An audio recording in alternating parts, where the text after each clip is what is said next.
말씀을 함께 듣겠습니다. 신약 성경을 우리가 10월부터 읽어가고 있고 주일에는 그 주에 읽었던 내용 중에서 함께 말씀을 나누려고 준비하는 가운데 있습니다. 이제 오늘은 누가복음 1장과 2장을 중심으로 설교의 제목처럼 은혜를 입은 자, 이 가브리엘 천사가 마리아에게 이야기했던 내용인데 사실은 우리 모두가 은혜를 입은 자이거든요.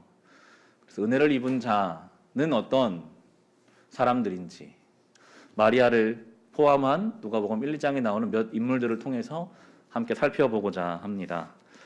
가장 먼저 은혜를 입은 자로 볼 수 있는 것은 세례 요한의 부모라고 소개되고 있는 사가랴와 엘리사벳이었습니다. 한 장 앞으로 넘기셔서 누가복음 1장의 5절부터 7절까지의 말씀 같이 한번 읽어보겠습니다. 유다 왕 헤롯 때에 아비야 조에 배속된 제사장으로서 사가랴라고 하는 사람이 있었다. 그의 아내는 아론의 자손인데 이름은 엘리사벳이다. 그 두 사람은 다 하나님 앞에서 의로운 사람이어서 주님의 모든 계명과 규율을 흠잡을 데 없이 잘 지켰다. 그런데 그들에게는 자녀가 없었다. 엘리사벳이 임신을 하지 못하는 여자이고 두 사람은 다 나이가 많았기 때문이다. 제사장 가정입니다. 그리고 하나님 앞에 참 의로운 사람이었다라고 성경이 보증할 만큼 그런 신실한 부부였습니다. 그런데 그들에게는 아직 자녀가 없었습니다. 본문의 문맥을 살펴보면 자녀를 위해 기도했으나 이미 나이가 많아져서 어느 정도 포기한 상황이었습니다. 그런데 우리가 나중에 이 가정에 세례 요한이 올 것을 알고 있기 때문에 사실은 아직 하나님이 주시지 않은 상황, 그들은 포기하고 있지만 하나님께서는 그들에게 자녀를 주시려고 준비하고 있는 상황이었습니다. 은혜를 입었다라는 것이 때로 그래요.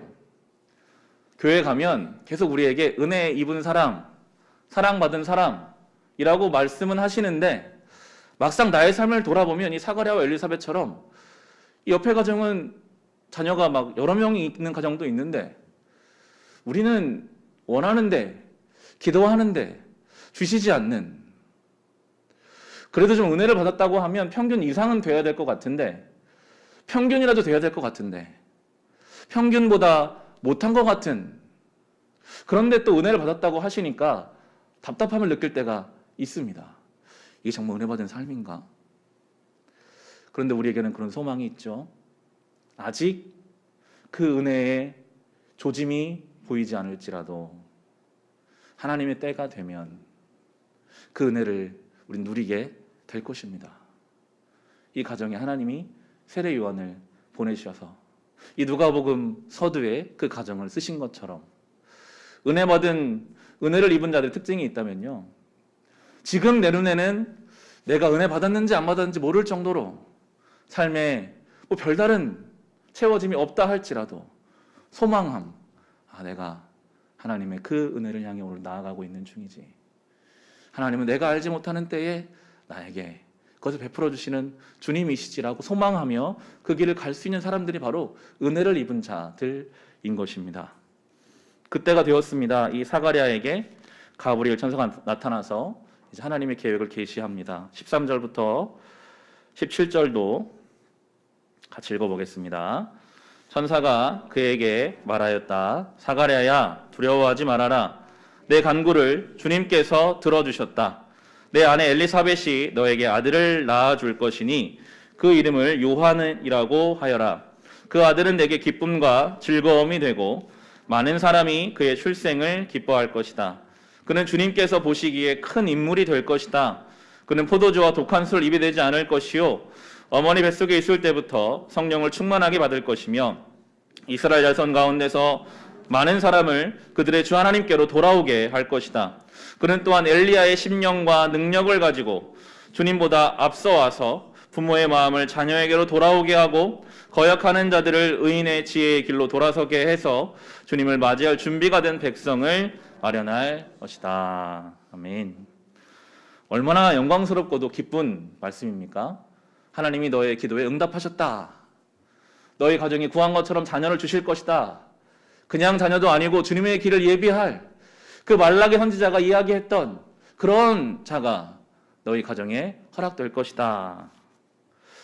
이 사가랴는 지금 제사장으로서 온 이스라엘 백성을 대표해서 하나님께 가장 가까이 나온 상황이었거든요.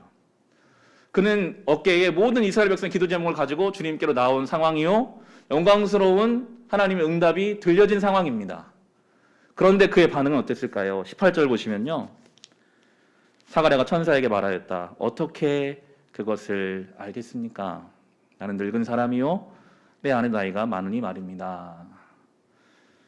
우리말로 좀 바꾸자면 그런 겁니다. 에이, 농담하지 마세요. 저희가 지금 나이가 얼마나 많은데요. 참 이상하죠. 기도한 내용이거든요.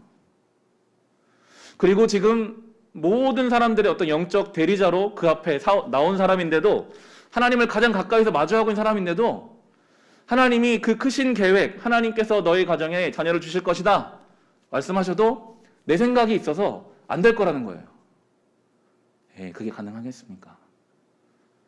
내가 기도한 내용인데 어느 시점이 지나가면 인간적인 포기가 하나님 말씀보다 더 크기 때문에 이런 반응을 보이고 있습니다.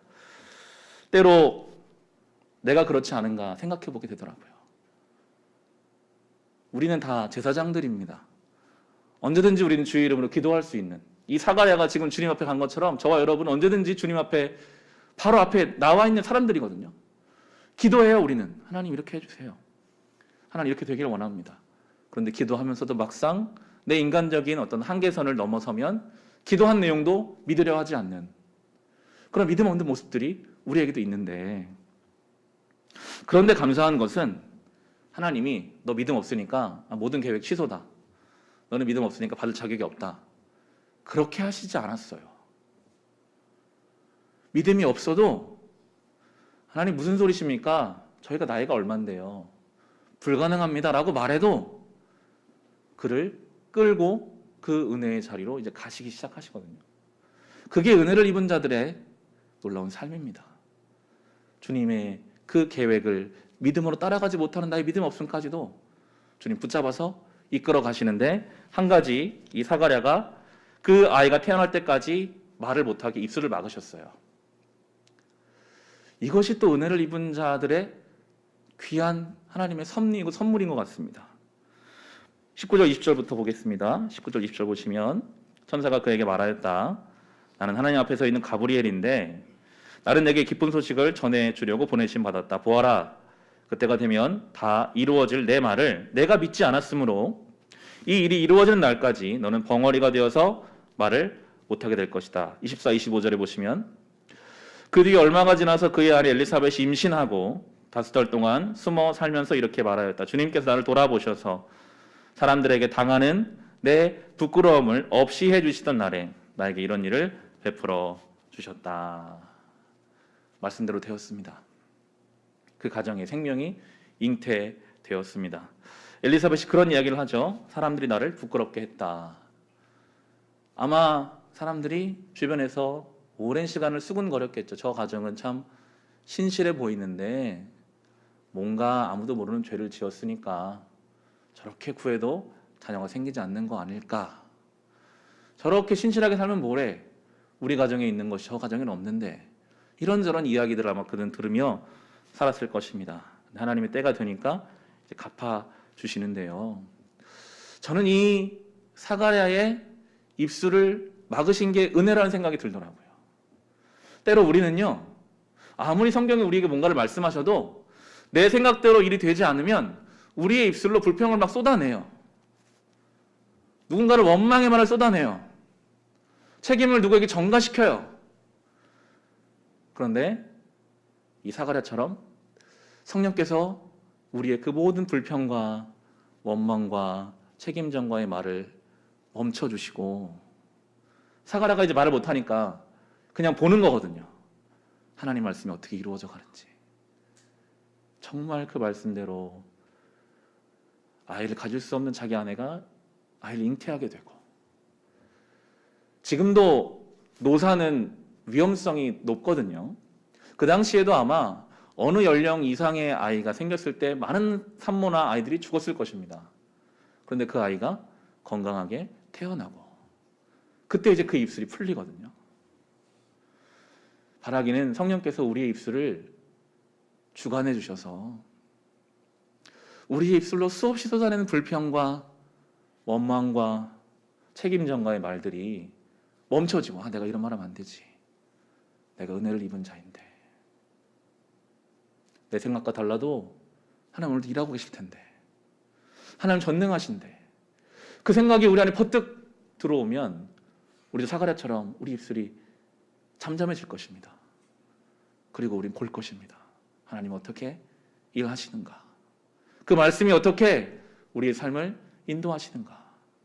그렇게 은혜를 입은 자로 그 때를 기다리고 그 때가 될 때까지 우리의 마음과 생각을 지키시는 성령을 경험하는 사람들, 그게 바로 은혜를 입은 자들입니다. 그리고 이제 오늘 본문이었던 마리아 이야기가 나오게 됩니다. 이 가브리엘 천사가 이제 또 마리아에게 가서 이제 그를 부릅니다. 28절에 보시면 천사가 안으로 들어가서 마리아에게 말하였다. 기뻐하여라. 은혜를 입은 자야. 주님께서 그대와 함께 하신다. 여기까지는 참 좋아요. 기뻐하라. 너는 은혜를 입은 자다. 주님이 함께 하신다. 그런데 정말 은혜를 입은 자가 맞나라는 생각이 들 정도로 그 다음 이어지는 말씀은 30절 31절에 천사가 마리아에게 말하였다. 두려워하지 말아라 마리아야. 그대는 하나님의 은혜를 입었다. 보아라. 그대가 잉태하여 아들을 낳을 터이니 그의 이름을 예수라고 하여라. 결혼을 하지 않은 처녀입니다. 결혼을 준비하고 있습니다. 그런데 임신을 한다. 한 번도 생각해보지 않은 황당한 말씀. 전혀 내 인생 계획에 없는 하나님의 계획이 갑자기 치고 들어오면요. 이건 은혜가 아니라 어찌 보면 저주죠. 이것을 정말 그 말이 이루어진다면 내가 정혼자인 요셉에게는 뭐라고 말할 것이며 그 당시에 결혼하지 않은 처녀가 아이를 가지면 간음죄로 공개적으로 돌에 맞아 죽을 수도 있는 그런 상황이거든요. 그러니까 마리아가 그렇게 묻습니다. 34절에 보시면 마리아가 천사에게 말하여 나는 남자를 알지 못하는데 어떻게 이런 일이 있겠습니까? 아주 합리적인 질문이죠. 하나님, 저 아시잖아요. 저 마음과 몸을 정결하게 지키고 있습니다. 그런데 제가 어떻게 아무리 생각해도 저는 그것이 이해가 안 됩니다. 때로 우리의 생각, 우리의 계획, 우리의 성향 그것과는 전혀 어울리지 않는 그런데 하나님이 나에게 허락하신 사건, 상황들이 나의 삶에 찾아 들어올 때가 있거든요. 이해되지 않고 계획하지 않은 그 일을 하나님 이렇게 풀어주시면 35절에 37절에 보시면 천사가 마리아에게 대답하였다. 성령이 그대에게 임하시고 더없이 높으신 분의 능력이 그대를 감싸줄 것이다. 그러므로 태어날 아기는 거룩한 분이요 하나님의 아들이라고 불릴 것이다. 보아라, 그대의 친척 엘리사벳도 늙어서 임신하였다. 임신하지 못하는 여자라 불리던 그가 임신한 지 벌써 6달이 되었다. 하나님께는 불가능한 일이 없다. 하나님께는 불가능이 없다. 이게 결론이죠. 여러 가지 말씀대로 일이 이루어졌을 때 나오는 결과들, 앞서 말씀드린 것처럼 정혼자와의 관계, 사람들의 시선, 자기 인생에 전혀 계획하지 않은 그 사건으로 틀어져 버릴 여러 가지 일들, 마리아는요 이제 거기까지 맡기게 돼요. 이게 은혜를 받은 자의 특징이거든요. 하나님이 정말 그 말씀대로 내가 계획하지 않은 임신을 하게 하신다면 그 다음에 네가 알아서 책임져라 라고 하실 분이 아니라는 것을 그는 믿는 거죠. 무책임하게 나를 그냥 두실 분이 아니시라 그 요셉과 정혼자와의 관계도 다른 사람들과의 시선도 앞으로 살아갈 자기 인생길도 하나님이 그렇게 불가능함이 없는 하나님 나를 책임지시겠지라는 그 믿음이 그에게 있기 때문에 내 생각으로 내 이해로는 나는 적당하지 않고 상황도 조건 되지 않으나 그러나 나보다 더 전능하신 하나님의 계획이라면 제가 따르겠습니다. 은혜를 입은 자 마리아는 그렇게 하나님께 엎드립니다. 38절입니다. 마리아가 말하였다. 보십시오. 나는 주님의 여종입니다. 당신의 말씀대로 나에게 이루어지기를 바랍니다. 천사는 마리아에게서 떠나갔다. 그는 아멘으로 화답했습니다. 방법도 앞으로 일어날 일도 다 알지는 못하나 주의 말씀이 이루어질 것입니다. 저는 종이 되어 주의 말씀을 따르겠습니다. 이게 바로 은혜를 입은 자의 모습이거든요. 때로 우리의 삶에는 이 처녀 마리아처럼 생각한 적도 없고 계획한 것도 없는 일들이 나의 삶에 일어날 수 있습니다. 성경은 그것도 하나님 허락하신 거라고 말씀하시면 서운한 마음이 들죠. 하나님 살아계신 나를 사랑하시는데 왜 이런 일이 일어나는가? 작년부터 우린 코로나라는 이 상황, 생각한 적도 계획한 적도 없는 상황을 우린 겪고 있죠. 목사로서 교회는 모여야 하는 곳인데 모이지 못하는 현실 되어버렸습니다. 마치 처녀가 잉태하는 것처럼 교회가 모이지 못한다. 이건 참 어려운 일이잖아요. 그런데 우리가 은혜를 입은 자라면 전능하신 하나님이 이걸 통해서도 뭔가 일하실 줄을 믿고 나는 충성스럽게 오늘을 주님께 맡기며 이 하루를 따라가겠습니다. 그게 은혜를 입은 자의 삶의 자세라고 오늘 우리에게 가르쳐주고 계십니다. 참 쉽지는 않은 것 같아요. 코로나19 백신 화이자 1, 2차 접종을 저는 다 마쳤고 2주가 이제 지나는 것이 지난 주 중에 2주가 지나는 날이 되었습니다. 내심 이제 우리 교회는 좁기 때문에 마스크를 쓰고 설교를 하고 예배를 진행하면서 내가 2차까지 받고 2주가 지나면 그때는 우리도 다른 교회처럼 이렇게 가림막을 좀 세워서 마스크를 벗고 좀 예배를 인도하면 좋겠다. 그런 생각을 하고 있었습니다. 마스크도 여전히 좀 제가 익숙하지 않고 제가 이렇게 좀 살펴보는 다른 교회들을 많이 봤을 때 더 많은 교회들이 목사님들 마스크를 쓰지 않는 경우도 많고 가림막을 세우는 경우도 많이 있어서 그냥 그런 계획을 세우고 있었습니다. 그래서 이제 화요일 되는 그 즈음에 아크릴판을 2개 정도 이렇게 쿠팡으로 주문해서 제가 이렇게 잘 설치를 했어요. 설치하는 건 뭐 어렵지 않더라고요. 근데 막상 새벽에 딱 영상을 진행했는데 우리 교회는 아시는 것처럼 이 회중석과 강단이 차이가 별로 나지 않습니다. 카메라도 고도가 비슷하고 그러니까 이게 거울처럼 비춰져서 화면상으로는 자리에 앉아있는 성도분이 나가는 거예요. 저의 이 검은색 이 옷에 비춰져서 보이는 거예요. 당황스럽더라고요. 첫날 예배를 마치고 이런저런 시도를 해봤습니다. 각도도 좀 바꿔보고 여러 가지 시도를 해봤는데도 그 다음날 한 번 더 했더니 이게 안 되는 거예요. 그래서 이렇게 하면 안 되겠다. 저도 너무 신경을 쓰여서 그냥 바로 치워 놓고 거의 한 7만 원 정도 돈이 들었거든요. 좀 자책하는 생각이 들더라고요. 내가 이거 계획도 지식도 부족해서 괜히 교회의 귀한 헌금을 가지고 그 돈을 사용해서 어떻게 하면 좋겠나. 결국 그 두 아크릴판은 지금 저 식당 카페 쪽에 칸막이로 지금 자리를 잡고는 있는데요. 일례이지만 목회를 해가면서 좀 부족함을 느낄 때가 많습니다. 해야 할 일들이 많이 있는데 저는 손이 짧고 영역도 지력도 체력도 부족함을 느낄 때가 많이 있어요. 저는 좀 공교육이 맞는 사람이거든요. 그러니까 짜여진 틀 속에서 최선을 다하는 게 저에게 적성에 맞는 사람이에요.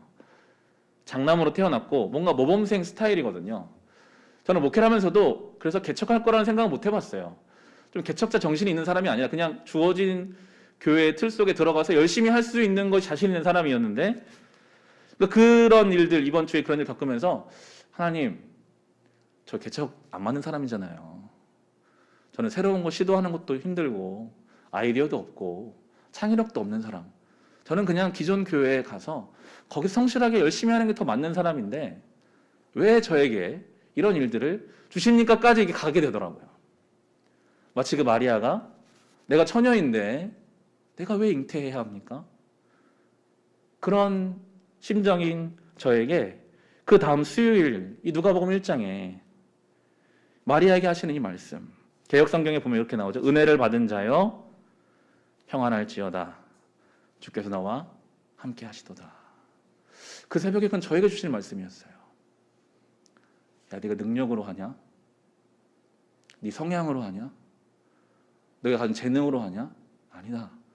너는 은혜를 받은 자다. 은혜로 하는 거요. 주님이 너와 함께 하시기 때문에 평안하게 그 길을 가라. 저에게는 그렇게 말씀이 들려지더라고요. 얼마나 은혜가 되던지요. 사가랴처럼 믿음도 없고 마리아처럼 조건과 상황에 따지면 이 길이 안 가는 게 맞다고 느껴지는 저에게 말씀하십니다. 은혜를 받은 자여 평안하라. 주께서 너와 함께 하신다. 여러분, 우리는 은혜로 사는 사람입니다. 물론 성향이 중요하죠. 그렇지만 궁극적으로는 우리는 은혜로 주님이 나와 함께 하시는 줄로 믿고 평안하게 이 길을 가야 하는 사람들, 우리는 그렇게 지금 부름을 받았던 것입니다. 그리고 이제 누가복음 2장에 나오는 두 사람을 더 보면서 마치려고 하는데, 한 사람은 시므온, 한 사람은 안나입니다. 2장 25절을 보겠습니다.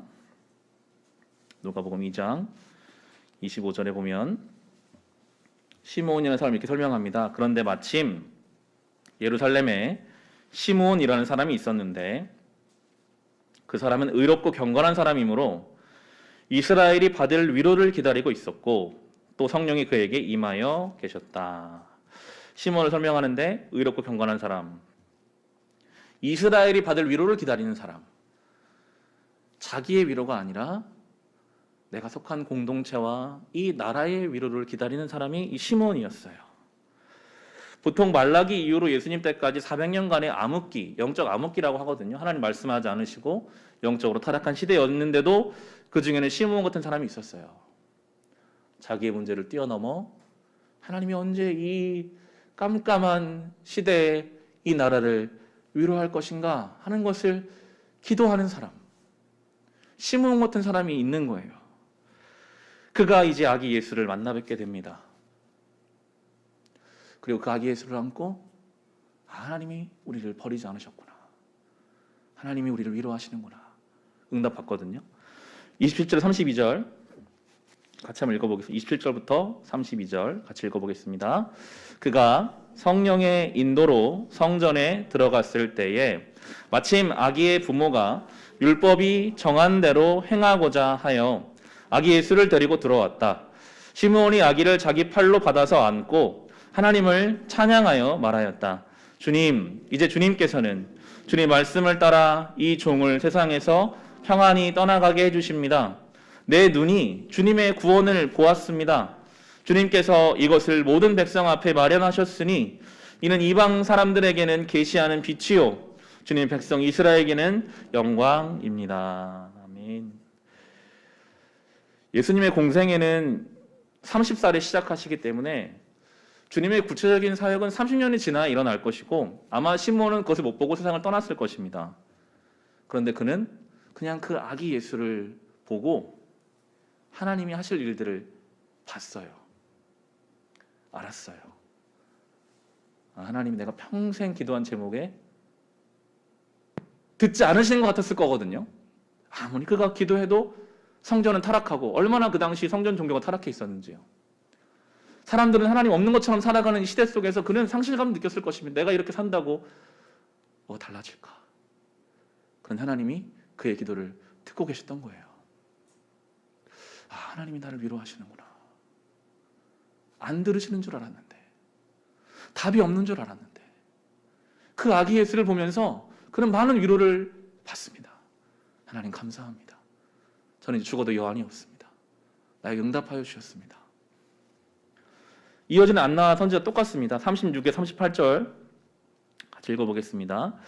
아셀 지파에 속하는 바누엘의 딸로 안나라는 여 예언자가 있었는데 나이가 많았다. 그는 처녀 시절을 끝내고 7해를 남편과 함께 살고 과부가 되어서 84살이 되도록 성전을 떠나지 않고 밤낮으로 금식과 기도로 하나님을 섬겨왔다. 바로 이때에 그가 다가서서 하나님께 감사를 드리고 예루살렘의 구원을 기다리는 모든 사람에게 이 아기에 대하여 말하였다.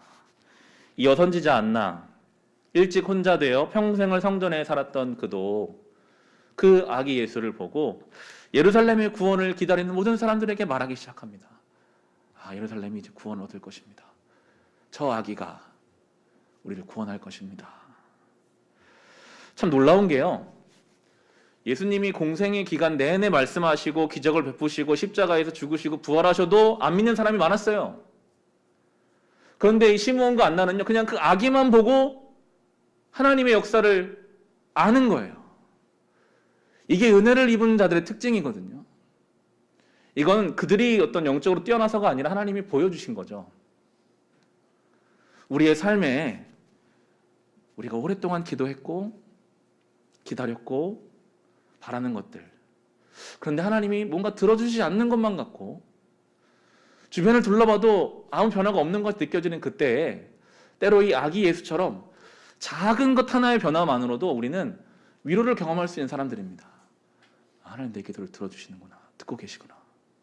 설령 우리가 장성한 예수 그리스도의 사역을 못 보고 이 세상을 떠나는 시므온과 안나와 같다 할지라도 하나님이 살아계셔서 내 기도를 들으시고 나를 위로하시는 하나님이시라는 것을 깨닫는 사람들이 바로 은혜를 입은 자들입니다. 애통하는 자는 그래서 복이 있습니다. 그들이 위로를 받을 것이기 때문입니다. 여러분이 하나님 앞에 기도하고 있는 그 기도 제목들, 하나님이 어느 순간에 작은 것 하나로라도 응답해 주실 거예요. 내가 지금 너의 기도를 듣고 있어. 내가 반드시 너를 위로할 거야. 그러한 섭리를 깨닫는 은혜를 입은 자가 되시기를 주의 이름으로 축원합니다. 이제 결론을 맺겠습니다. 누가복음 3장에 보면 족보가 나옵니다. 예수님 족보인데 다른 족보와는 좀 달라요. 다른 족보는 보통 위에서부터 쭉 내려오는 족보인데 3장 23절부터 보시면 예수님께로부터 위로 올라가는 족보입니다. 3장 23절, 24절에 보시면 예수께서 활동을 시작하실 때에 그는 30살쯤이었다. 그는 사람들이 생각하기로는 요셉의 아들이었다. 요셉은 엘리의 아들이요라고 하면서 쭉 이제 계속 올라가요. 마태복음에는 아브라함부터 시작하지만 이 누가복음에 나오는 족보는 아브라함도 위로 올라가서 노아까지, 노아에 더 올라가서 아담까지, 결국 하나님까지 가는 족보로 우리에게 설명하는 것입니다. 우리 모두는 하나님께로부터 말미암은 인생이다. 여러분, 그래서 우리는 참 뼈대 있는 집안에 속한 사람들입니다. 하나님의 자녀니까요. 그리고 어쩌면 여러분이 좀 무시하거나 여러분이 가볍게 여기는 그 사람도 마찬가지로 뼈대 있는 하나님의 자녀입니다. 우월할 것도 무시할 것도 없습니다. 우리는 다 하나님께 속한 자들이니까요. 우리는 다 은혜를 입은 자들이니까요. 은혜가 안 보이는 것 같으나 하나님의 때가 되면 우리는 그 은혜를 경험할 것입니다. 설령 그때가 돼도 우리가 믿음이 없어서 반응하지 못하면 하나님이 우리를 끌고라도 가실 것입니다. 그때까지 우리의 입술을 지켜주셔서 하나님 일하심을 목도하게 하실 것이요, 내 생각과 내 상황으로는 합당하지 않은 것 같으나 우리가 주님께 맡기면 그 처녀 마리아를 통해 하나님의 역사가 이루어져 결국 요셉과도 가정을 잘 이루고 아무도 그 해코지 하지 않았거든요. 하나님의 역사가 그렇게 이루어져 갈 것입니다. 그리고 시므온과 안나처럼 하나님이 여러분을 위로하실 것입니다. 그렇게 은혜를 입은 자로 살아갈 수 있는 저와 여러분 될 수 있기를 주의 이름으로 축원합니다. 주신